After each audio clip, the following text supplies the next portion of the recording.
Nikhita oils వాడుతున్నా మనం చిక్కుడు తోటలో ఉన్నాము. దీనికి కంటిన్యూస్ గా నిఖితా ఆయిల్స్ వాడుతున్నా, మధ్యలో వేరే మందులు వాడుతున్నా ఏం వాడలేదు. ఇప్పటికి ఇది 8 నెలలు 9 నెలలు అవుతుంది తోట వేసి, అయినా కూడా ముసలిదనం రాలేదు. పైన వచ్చేది కూడా అంతా చూడండి ఎట్ట వస్తుందో. కాయ కూడా సైజ్ గానీ లావు గానీ జంపు గానీ అంతా కూడా బ్రహ్మాండంగా ఉంది. 10 మంది రైతులు నాతో పాటు పెట్టి సార్ వాళ్ళు తీసేసారు టోటల్ మొత్తం మెయింటెనెన్స్ చేయలేదు సార్. దీనికి మెయిన్ ఏంటంటే పురుగు ఒకటే సార్, మరొక మచ్చల పురుగు అని ఉంటుంది సార్. అది మన దాంట్లో ఉంది, అది లేదు సార్. మన ఏం లేదు, కాయ అంతా కూడా ఎల్లిగా ఉంది. దాన్ని కొట్టినాక సార్ మీరు నమ్ముతున్న మరగల సార్ పురుగు అనేది లేని సార్. నిఖితా డాన్ కొట్టుకుంటే పురుగు మొత్తం కంట్రోల్లోకి వస్తుంది. మొత్తం ఎండిపోయినాం సార్ తోట.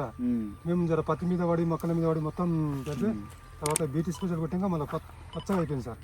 అది బీటీ స్పెషల్ కొట్టినాక 10,000 కాయ అమ్ముకున్నాం సార్. ఓకే, బీటీ స్పెషల్ కొట్టినాక 1000 రూపాయలు వచ్చేసింది రోజు. ప్రతి అంగడి అంటే వారంలో 4 రోజులు తింటాం సార్ మేము. 4,000 వచ్చినట్టు.